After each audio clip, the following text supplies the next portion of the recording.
In the early 1900s, canaries were deployed in West Virginia's coal mines to detect methane gas, which would determine whether or not it was safe for coal miners to proceed. These canaries risked their lives for the coal mining industry in West Virginia. It was a dirty job, but these birds were up to the task. Ladies and gentlemen, on this day in the state capital of Charleston, West Virginia, we proudly honor these brave little creatures who played such an important role in West Virginia's coal mining industry. And now, here they are, fans, representing West Virginia's coal mining heroes, your professional baseball team, your Charleston Dirty Birds.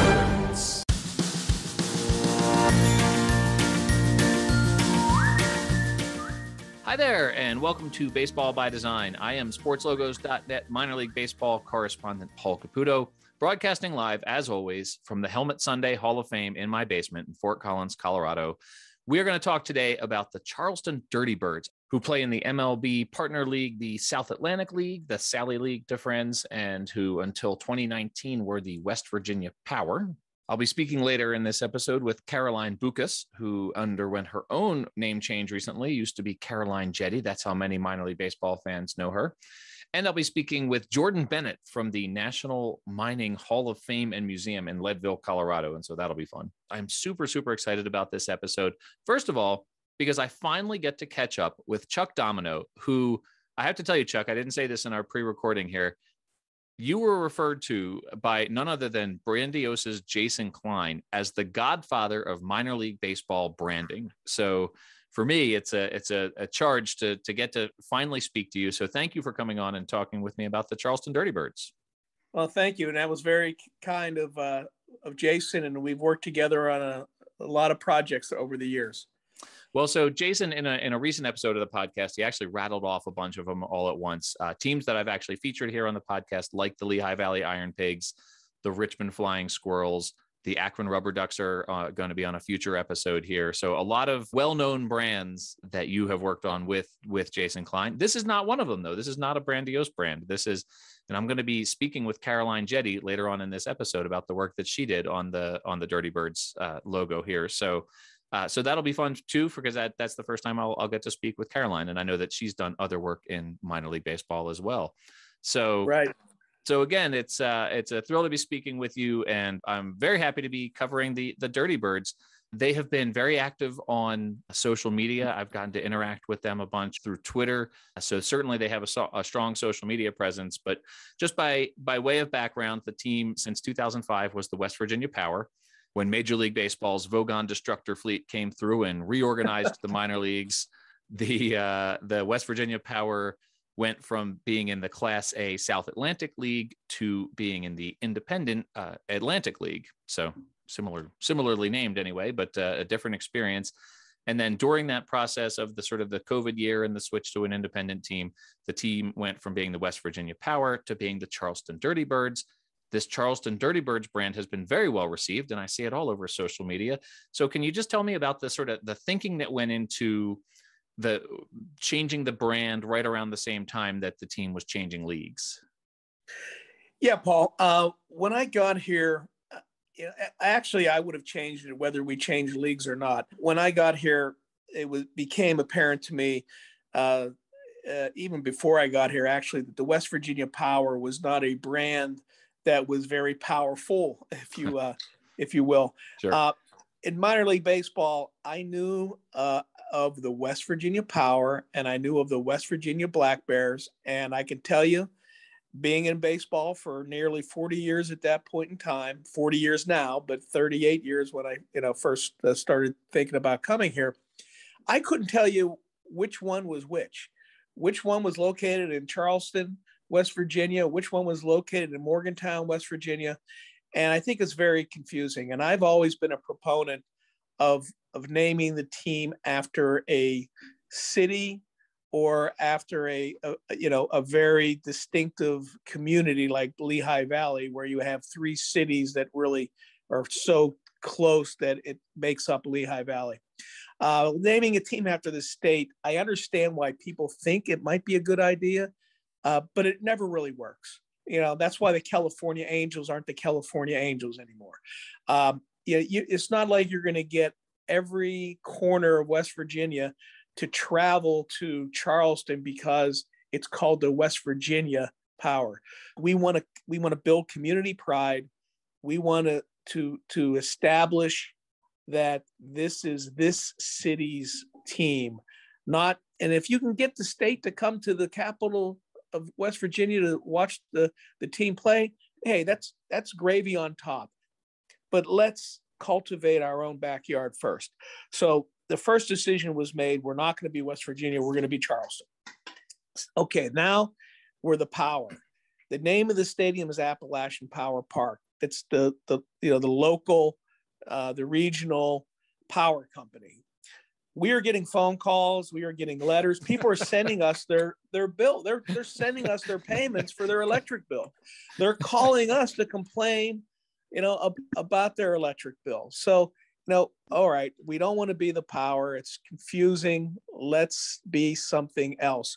And I think an advantage of being from the outside, like I was in Hartford with the Yard Goats, in Lehigh Valley and Akron, and the Trash Pandas and Richmond, is you come in with a clean slate. You come in with something you think that would work for the masses. You're not already so kind of narrow-minded where you're only thinking, oh, what works in this town, because all the locals normally will not come up with the crazy names. They're gonna say, when we said we're gonna change the name here, we got a lot of people said you should be the Mountaineers. I mean, you got to be kidding me. The West Virginia University is the Mountaineers, and there's still people who thought we should be the Mountaineers. So I don't go for the mundane, obviously, with the list of those other names. So I'm looking at this from the perspective of what would be able to resonate with minor league baseball fans such as yourself throughout the entire country. Because let's face it, online sales are a backbone of merchandise anymore. It wasn't like that 25 years ago. You would just sell what you had in your team store, but not now. So you have to resonate with the minor league baseball fans from around the country. So we need something to resonate with them. What is West Virginia known for that we can have fun with? Well, me being an outsider, coal industry immediately comes to mind. And then when I think of coal industry, okay, what are some terms associated with the coal industry? The canary in the coal mine. Well, there's already a team called the Canaries, I think up in, I forget what, Northwoods League, I think. Mm-hmm. And so we didn't want to be the Canaries. Not that I wanted to be the Canaries, but we couldn't be the Canaries. So what can we play off of the canary, just like the squirrel, like the flying squirrel? The squirrel isn't a tough animal until you put it in a cape and you make it a superhero squirrel, and it becomes the flying squirrel with a superhero look. So I really kind of took the concept that we used in Richmond for the flying squirrels, and I wanted to have a tough looking bird. And then you start going down the road. Okay, the canary went down into the coal mine. He was a hero because if he didn't come out, that means he saved lives. That was methane gas was down there. If he did come out, then he was great for the coal industry because he said it was okay for everybody to go down there and mine coal. Either way, he was a hero. So let's make a hero-looking bird. And now when he comes out, he's got to have coal dust on him. And what's a canary with a bunch of coal dust? He's a dirty bird. So it was really that simple of a process that my mind went through. And I didn't run a contest in this instance like I did in other places. I was convinced that Dirty Birds was going to be a good name. It was going to work. And we really didn't have enough time to do the contest because we wanted to unveil the new name before the end of the season, the first year, so we could kind of ride the merchandise sales during the last homestand and then ride that right into the Christmas season. So it seems to have worked for us. Do I remember correctly that you unveiled the look in the second game of a doubleheader? Yeah, that made it even more interesting. Yeah, the players didn't even know what the uniforms looked like until they left the field and went into the clubhouse for after the first game. That's the first time they saw their uniforms, and they didn't even know there was rumors about the name of the team, but they, like there always are. There's always going to be leaks. It always seems to leak out. They had heard rumors, and we kept denying it. So it was. The rumors were confirmed when they saw their uniforms. So they didn't know for sure until they actually, got to put their uniforms on. Right. Do you find that you have to explain this story about the canary in the coal mine? I mean, for me, obviously the Police song jumped right into my head, and I'm sitting here still. It's an earworm in my brain right now. Is the Canary in the Coal Mine by the Police? But is this practice, I actually researched it a little bit before we talked. This practice of sending canaries into coal mines is something that ended in like the late 90s. Like it actually was something that they were doing for a long time before they, got sensors that were sensitive enough to actually, tell you whether it was going to be dangerous to go down there. I'll be speaking with Jordan Bennett from the National Mining Hall of Fame and Museum about that later. So that'll be fun. Do you find that you have to explain this practice of using canaries in coal mines to people? Surely not in Charleston, but around, other places? Well, I think we have to remind people in Charleston as well, because there's a whole generation that may not be that familiar, the younger generation. So we had a video produced, and that's how we brought the team out on the second game of the doubleheader to that video. The video was about a 50-second video, had some old black and white footage of the canary in the coal mine. And we had a really kind of a James Earl Jones type voiceover, and it was really well received. And I think it resonated with a lot of people. Oh, that's why we're the Dirty, because a lot of people at first said, we don't want to, West Virginia, gets crapped on enough as a state. We don't want to be called dirty. People already think we're dirty. But when they saw the video, it all kind of came together for them that this Dirty Bird is a hero. We're celebrating this Dirty Bird. We're not making fun of the Dirty Bird, this canary. We are celebrating him as a hero. And I had so many people say, oh, now we get it. When we heard the rumor about the name, we really didn't think about the backstory. Now that we know the backstory, the name makes sense. And then they see the logo with the name, and it all kind of resonated at once. So we are continuing, Paul, to use that video to introduce our team onto the field every single game so far this year. I don't know whether we'll go the whole season with it, but you have different fans here all the time. So we might go the whole season with it, just to make sure that everybody is totally educated on the mindset and the reasoning why we went with the name Dirty Birds. And I think it has really helped tell the story, and I think it has helped merchandise sales. You and I'm sure, could talk for a long time about your philosophy, and we could probably do a whole episode just on the work that you've done in minor league baseball. So, we don't have time for that today on the Charleston Dirty Birds episode, but maybe we'll revisit that in the future. I do want to ask you just sort of a basic question about, and this applies to the Dirty Birds because I think it's something that you've done here as with your other teams. The reason this podcast exists is because I love the connections that teams have to their local communities. And you've obviously explained the connection that the Dirty Birds have to Charleston, West Virginia. But the thing that has happened is that a lot of these teams with hyper-local connections, hyper-local stories for why they exist the way they exist, have become national phenomena, right? Like you mentioned the Yard Goats and the Flying Squirrels and the Rubber Ducks, and all of these teams have, they have hyper-local reasons for where their nicknames come from, but the brands themselves have really taken off on a national scale. I'm sure a lot of people buying Hartford Yard Goats gear don't understand the connection to the railroad industry, right? So how do you explain that philosophy of creating a team name that is so hyper local and yet has such a national appeal? Well, that's a great question. If you noticed, every one of those names is a two-part name. Mm-hmm. Every one of them: Rubber Ducks, Iron Pigs, Yard Goats, Flying Squirrels, Trash Pandas, Dirty Birds. Everyone is two names. And for the most part, and I guess maybe with the exception of pigs, maybe, for the most part, all those animals or birds are kind of underdog type. We're not doing lions and tigers and bears here, or jaguars. Sure. We're doing a duck, a friendly little goat, a friendly little canary, a little flying squirrel, a raccoon, which is the trash panda. And a lot of people say a pig is a pretty passive animal.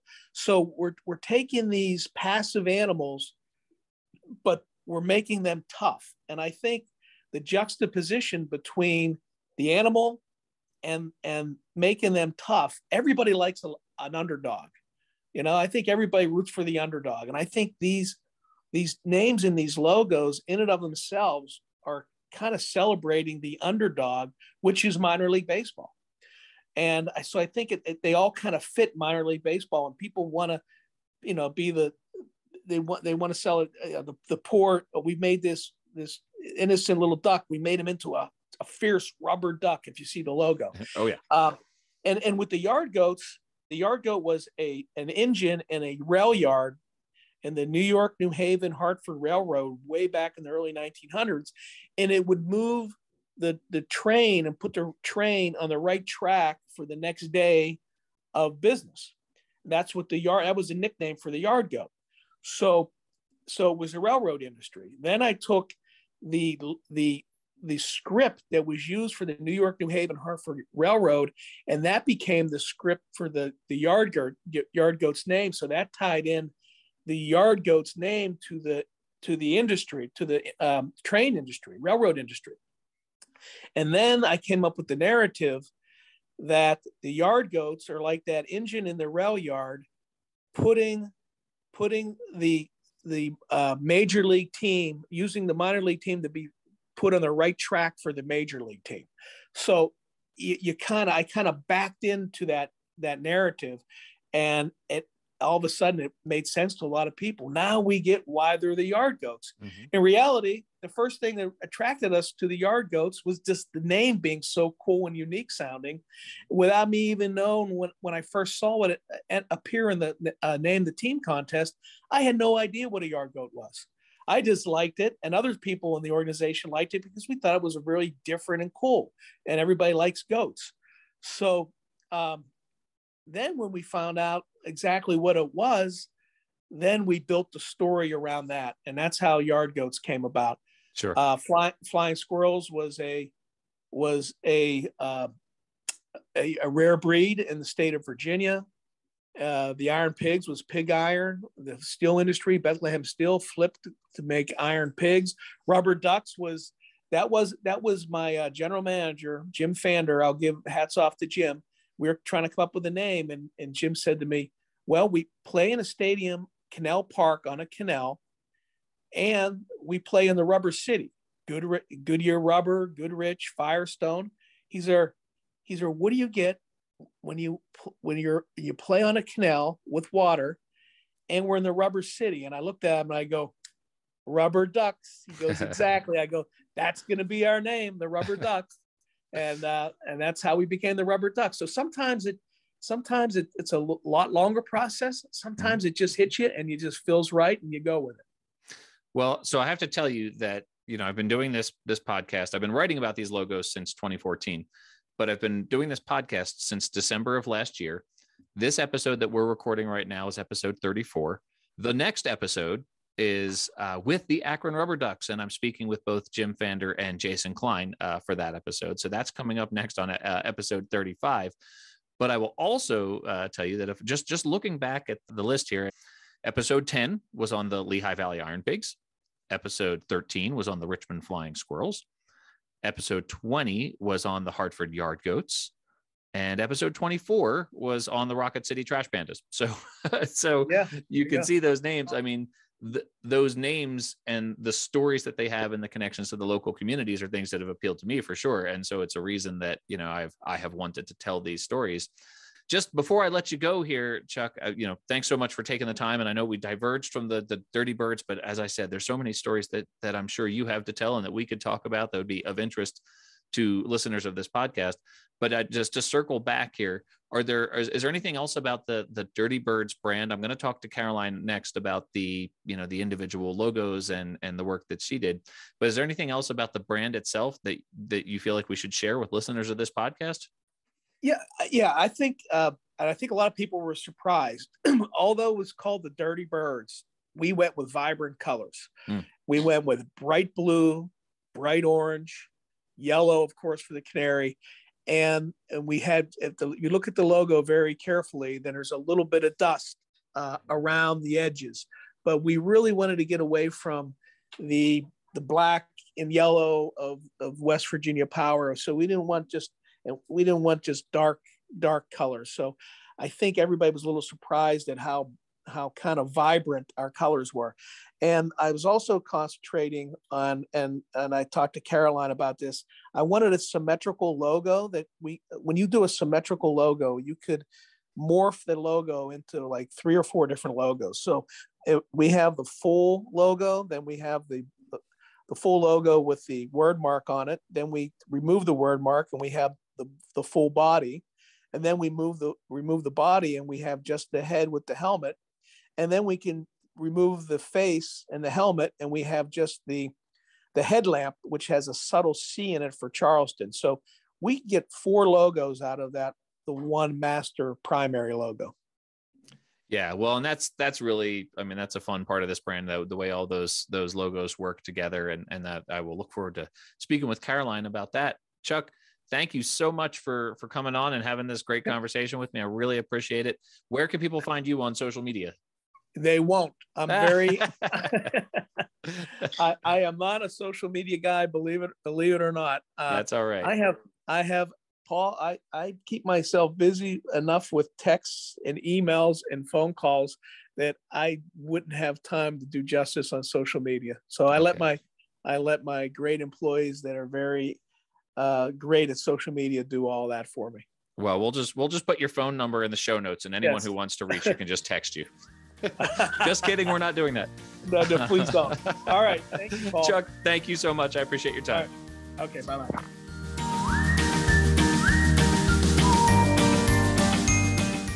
All right. Welcome back, everyone. Very happy to be joined for the first time on Baseball by Design by, you know her as Caroline Jetty, but now her last name is Buchas, Caroline Buchas, as of August.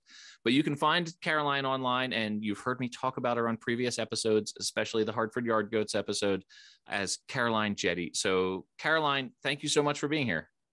Thank you so much, Paul. Happy to be here. Caroline, first of all, I just want to say right up front, I'm a fan of your work, and I love what you did with the Yard Goats. The steamed cheeseburgers logo with the Yard Goats is one of my favorite alternate brands out there. So that one's really fun. And not just because of the connection to the Simpsons and Principal Skinner and all that, but you created the entire brand for the Charleston Dirty Birds. And this has been a really well-received brand. It's been really fun. And I think, since you've done some work in minor league baseball, but there's obviously, huge firms out there doing huge work with lots of teams and whatnot. Well, can you tell me sort of what that process was for you to create a brand for a team when it's relatively new, sort of in your portfolio? Absolutely. So, I started my career in minor league baseball through interning at different teams across the country. And I would say that's where I really started learning about the brands. And it was while I was pursuing my degree in graphic design. So I worked with the Mahoning Valley Scrappers, the Winston-Salem Dash, and the Buffalo Bisons before starting full-time at the Hartford Yard Goats, where I developed the steamed cheeseburger logo. So I would say that's really where I started learning about brands and how to build brands. But you're right, this was my first, full team brand, which was very different from creating those theme night brands. Although they do help, learn how to develop the full logo and a hat design and then the jersey design and thinking about all of those things. This was different because you had to think about just more, it's just on a different level. It's just more. And so, I received the call from Chuck. So thank you to Chuck. I met him through my time at the Hartford Yard Goats, and I've worked with a couple of his teams as well, such as the New Hampshire Fisher Cats too. So I was very excited to get the call, and started with a normal session as I would with, any theme team too. We just start, I'm not involved as much in the naming portion of it. He comes to me with a name or a couple names, and we'll start there, and I'll do a couple sketches and send them back. And it was great. So, we just dove right into it, and it kind of worked organically. There were different pieces and some even different spellings, is it one word or two words? I don't know if Chuck mentioned exploring like a D instead of a T.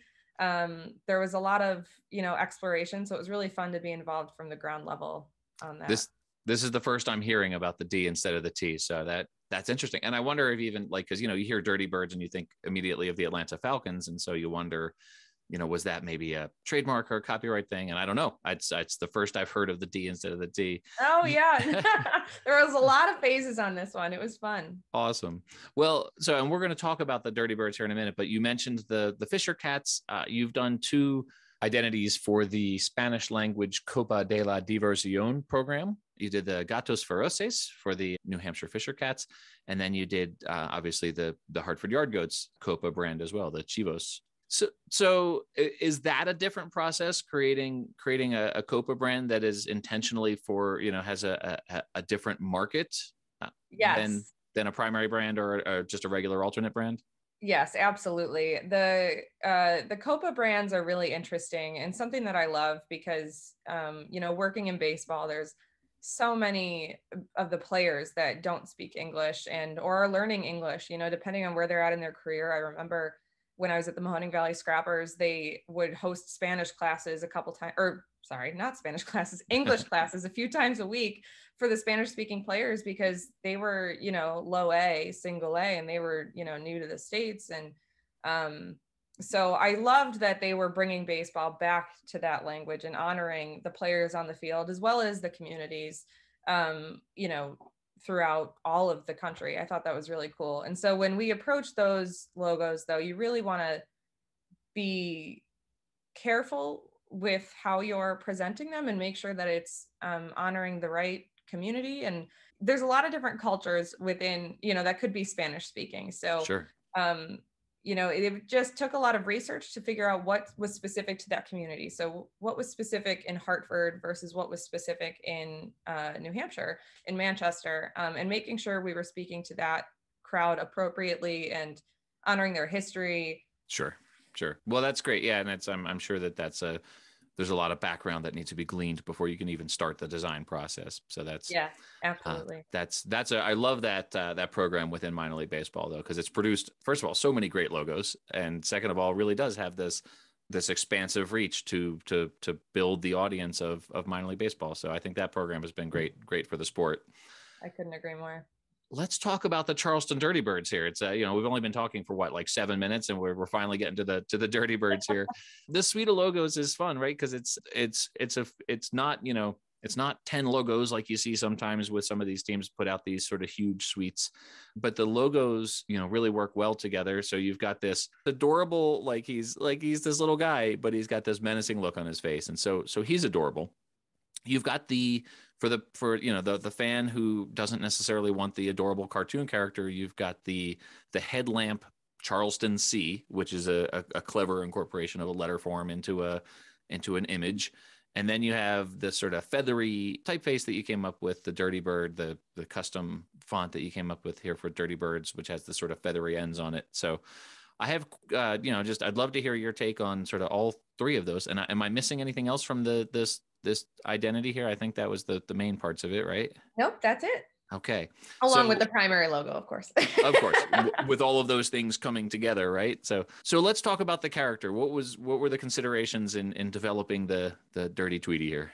Oh, absolutely. The history of the logo, which I'm sure Chuck spoke to, is the canary bird. And so, of course, I start there because it's the canary with the mines. So we didn't have a ton of flexibility, even though the name is Dirty Birds. With the history of it, it needed to be a canary or somewhat resemble a canary. Mm-hmm, mm-hmm. So that's where, of course, the yellow came from. But when I looked up a canary bird, because I'm just not familiar with birds,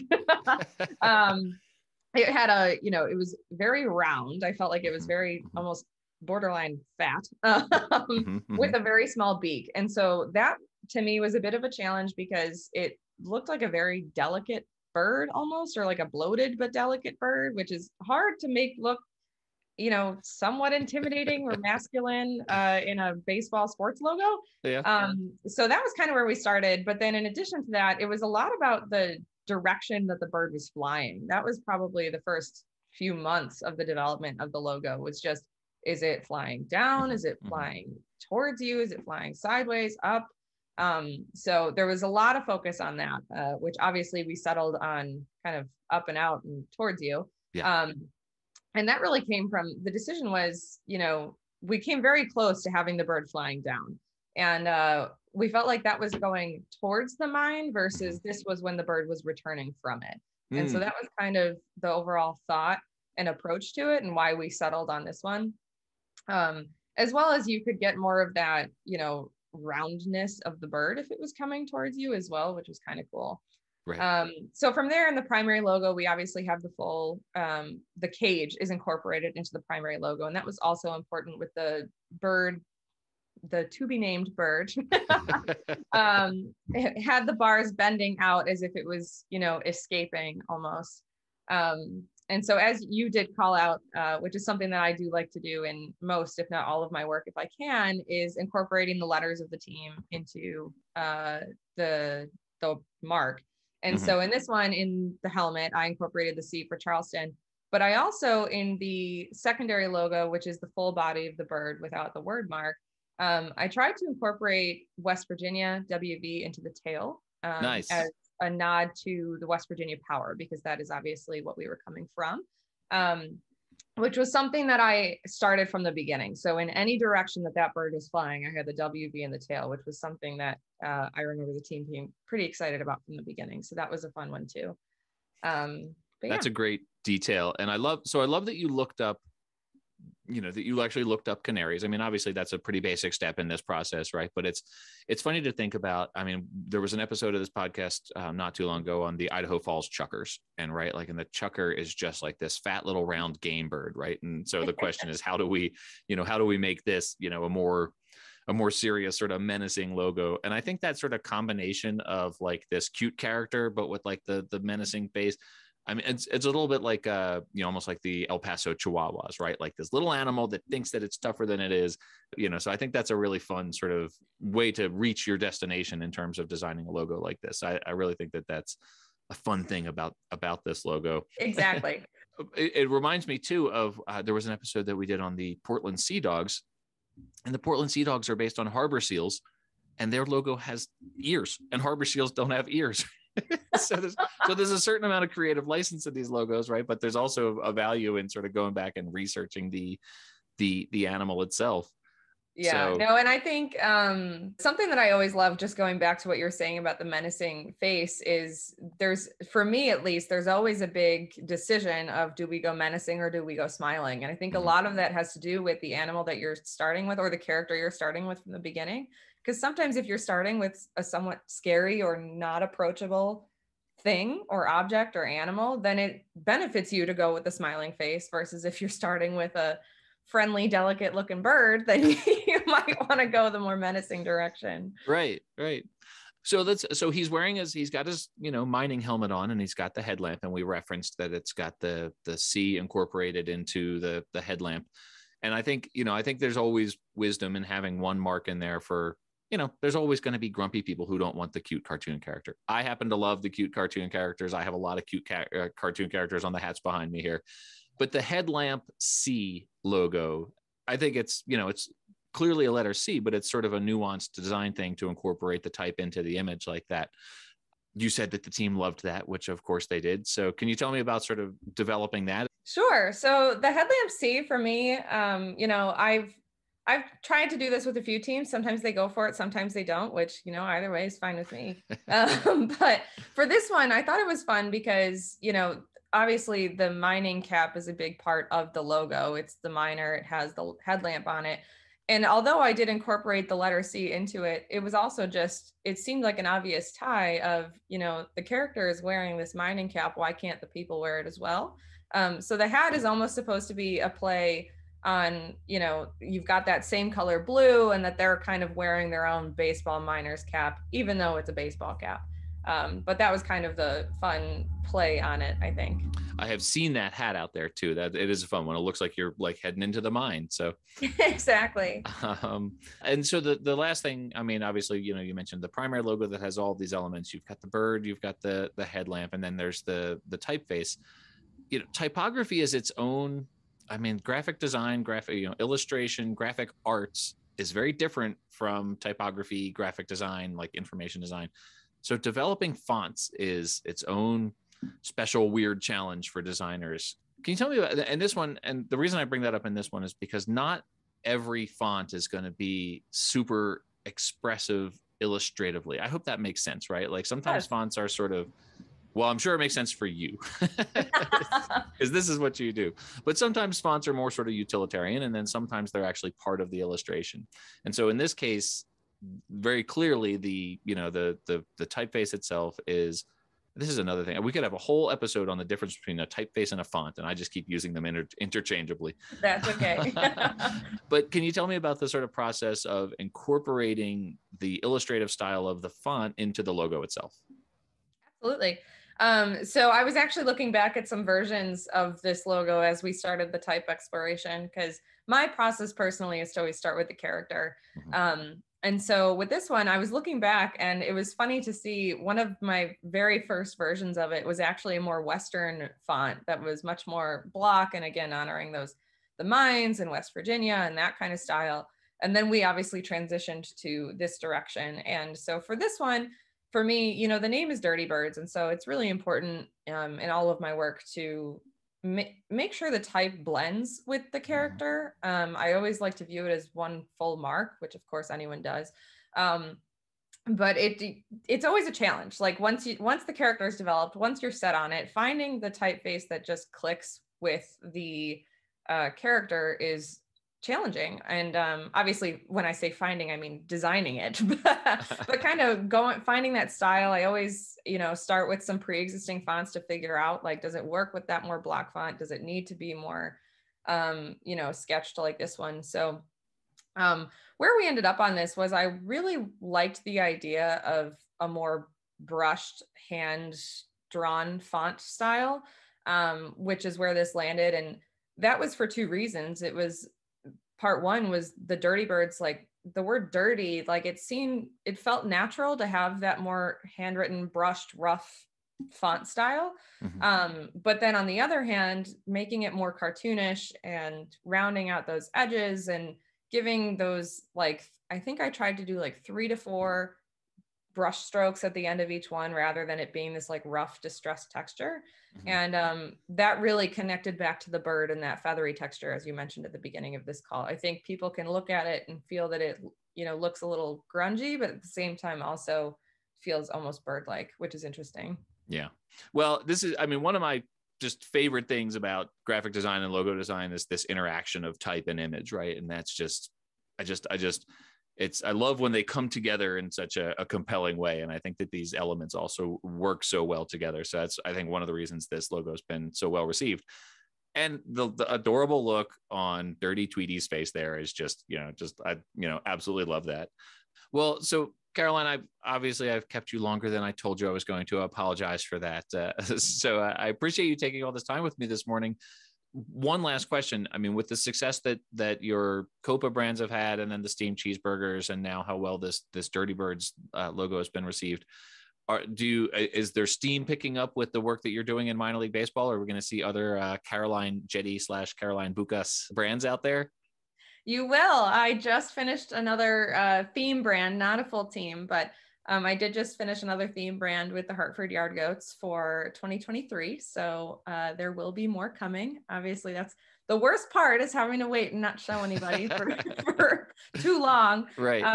But yeah, so you'll be seeing more of my work in 2023. Fantastic. So we'll get to talk again then.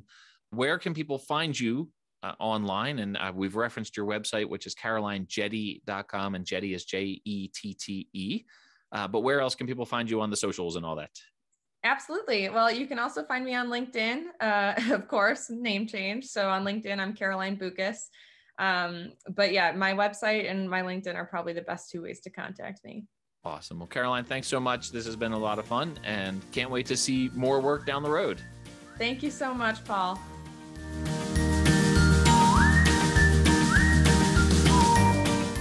Welcome back, everyone. I'm very happy to be joined right now from the National Mining Hall of Fame and Museum in Leadville, Colorado. So my neighbor, not too far away, just a couple hours from Fort Collins here. Jordan Bennett is the curator of this very cool museum. Jordan, thank you for being here. Thank you for having me today. Oh gosh, no, I'm super excited about it. Obviously, if people haven't figured this out already, I have asked you to come on because I figured who better than the National Mining Hall of Fame and Museum to know about the use of canaries in coal mines. So we've talked about it a little bit on this podcast, but could I just ask you just sort of how were canaries used in the coal mining industry? Sure. So canaries were used as a safety precaution. So historically, coal miners faced dangers like cave-ins, fires, explosions, and more while working underground. Many of these dangers produce carbon monoxide, which is a colorless, odorless gas that replaces oxygen. And the scientific part of it is that it replaces oxygen in your bloodstream, which prevents oxygen from reaching your organs and tissues, which is necessary for breathing and surviving. First symptoms of carbon monoxide include mild headaches and dizziness, which can then lead to shortness of breath, nausea, loss of consciousness, and then even death in extreme circumstances. So canaries are very useful because they are what are considered like a sentinel species. It's a species of animals that's used to help detect risks to humans as like a first indicator. So these canaries were used to help alert the miners that there was dangerous carbon monoxide in the air. So those symptoms that you described sound a lot like elevation sickness as well, which you're up in Leadville, Colorado, which is at like 10,000 feet of elevation. If I remember, it's the highest incorporated town in the United States is Leadville, like way the heck up there. So those sound familiar to me, those symptoms, because I've, having been up there before, I've experienced that sort of elevation sickness. The practice of using canaries in coal mines went on for a long time. Can you talk about sort of when it started? Sure. To go back to your first comment, though, yes, Leadville is the highest incorporated city in America. We're a lot smaller than we used to be. Back in the gold rush days, we had 30,000 people, and that numbers debatably can be higher as well. We've got about 3,000 people today, but those carbon monoxide poisoning symptoms are very similar to elevation sickness. So those are good things to be aware of when you're coming up to Leadville, because the elevation can definitely kick your butt. Yeah, for sure. Probably not a problem in Charleston, West Virginia, I don't think, where the Dirty Birds play. So less of an issue for them than for us here in Colorado. Yes, a bit of a difference. But to go back to your other question, so the use of canaries in mines is credited to a man named John Scott Haldane. I believe I'm pronouncing his name correctly. He was a physician and physiologist, which is like the study of human living organisms and bodily functions. He was also notably known for his self-experimentation, which is highly controversial these days. Yeah. He researched the impacts of mine disasters with special focus on the toxic gases that killed miners. So in his research process, he realized that canaries are actually really good species to be put in mines because of their intake of oxygen. And this started occurring back in the 1890s, roughly, in coal mines. So canaries were both seen as like a safety necessity in the mines, but then also as pets because of their camaraderie that they would provide the miners while working on the ground. So the canaries first started being used in the mines in the 1890s. And they were originally put in like little wooden cages that look almost like a baby crib type of thing. But because of their sentimental use and the fact that the coal miners didn't want to have to keep purchasing more canaries if they were to die in the mines, they ended up starting to put them in these little boxes that are roughly the size of a lunchbox that had holes in it. And when the canaries would stop singing or fall over because of the increased carbon monoxide level, they were able to like close the doors of this lunchbox type setup and turn on a small oxygen tank to help revive them. So they were very sentimental towards these birds as well. Well, that's adorable. That actually makes me feel a lot better about this because it was like, you see and you saw the logo for the team itself, right? Like it's this adorable, fierce little bird sort of poking his head through like the like the Tweety Bird style, cage, right? The bird cage. So I'm glad to know that the miners were looking after these birds in some way there. So that's pretty fun. So I have to ask you, are you a baseball fan? I am a baseball fan. I'm from Cleveland, so we're the Guardians now. You're the Guardians now. That's okay. That's great. I was in Cleveland not too long ago, and I went to a Lake County Captains game. Oh, they're great as well. Yeah, that was really fun. So do you have a sense for like, okay, if you're looking at a canary, right? Like he's this little tiny guy. Do you have a sense for like how he might be used on a baseball team? So I was trying to think about that, and like in conjunction with the Charleston, West Virginia coal mining industry, I kind of came up with a couple different reasons why I think a canary would be a good mascot. One I was thinking is because they were a safety precaution, and because historically coal mining was the top 10 most dangerous fields you could be in. The fact that these canaries were essential to coal mining, the coal mining profession, helped a lot in ensuring safety. Another reason I thought they'd be a good mascot is because they did boost the morale for miners. So maybe the baseball team needs a good morale boosting mascot type of thing. And then the other option I was thinking about is that many canaries died while working in these mines. So I thought it could be an appropriate way to pay homage to their sacrifice to keeping those miners safe while they supplied the coal, or the country, with the coal that they needed. That is some really deep insight there, right there. I like that a lot. I like the research that you did to come up with that. And I'm pretty sure I sprung that question on you because I was looking at the questions I sent in advance, and I don't think that was in there. So it wasn't, but it was one I was thinking about because I was like, there's got to be a really cool reason why. And I tried to even do a little bit of research of why they would choose the canary, and I wasn't finding anything super concrete. So I was like, let's try to find some options as to why this would work. Well, I hope Chuck, Domino, and Carolina Buchas are listening to this episode here, because I think they could use your insight because we've talked already on this episode about the reasons for the canary as the mascot, and that's some even further depth there. So I appreciate that.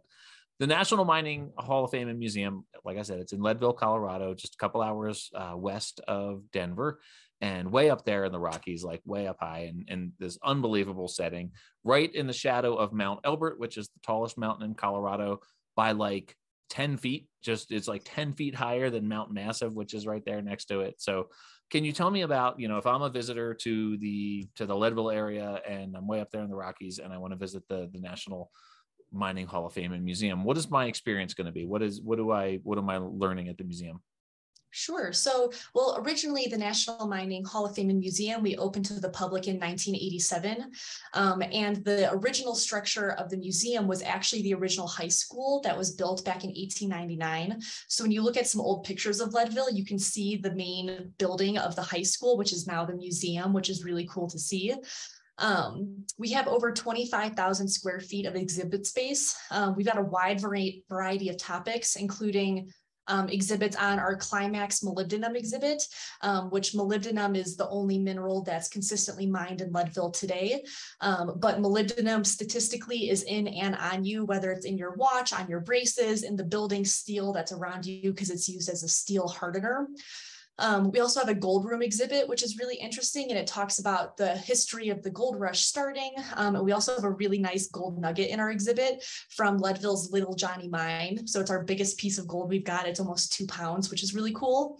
And then our newest temporary exhibit is called Pioneering the Field, Women in Mining. And that highlights the stories of 15 historical and contemporary women and their contributions to the necessary field of mining. Just because we've recognized that traditionally women's contributions to the field have been overlooked, so we wanted to give some due diligence to these women. And that exhibit will be open until February 2023. So if you ever get the chance, please come up and look at it. And then we also actually, among many others, have another exhibit about lighting in mines. And in that, we actually talk very briefly about how canaries were used in mines. And so we have a couple of historical examples of those canary cages that were used. And that way we can show the public that they were used for almost 100 years actually in the mines. We also own another structure in town called the Matchless Mine and Baby Doe's Cabin. So we offer tours there daily during the summer months, and our tour guides are up there are fantastic. So I highly recommend them. Plus it's the only mine tour you can get in Leadville. And while you can't go underground for it, just because of safety precautions, you do get to go inside a couple of the standing structures, which is really nice. And a lot of the artifacts are either of Baby Doe's or of her time period, which is really interesting. That is super cool. I've heard from people who live in the area that the museum is absolutely spectacular. And so it's embarrassing that I have lived in Colorado so long and not been there yet. So I'm going to have to come up there. I will bring a Cleveland Guardians helmet Sunday with me so that you can, there's a space for it on your shelf. I see it back there. So, so Jordan, this has been spectacular. Where can people find the museum on social media or online? So we've got a Facebook page if you look up National Mining Hall of Fame and Museum, and then our website is mininghalloffame.org. And you can find information there about you can buy tour tickets up there. You can get more interesting facts about our exhibits we have here at the museum and at the Matchless Mine. If you join our Facebook page, you can see our posts that we make about different artifacts or different events that we're hosting. So I recommend you checking it out. That is awesome. Jordan, thank you so much. This has been a ton of fun, and I look forward to visiting you in the museum. And thanks so much for all the prep work that you did for this and for talking to us about canaries and the National Mining Hall of Fame and Museum. Thank you very much, and thank you for having me. And I look forward to that Cleveland Guardians ice cream hat. It's on its way, I promise.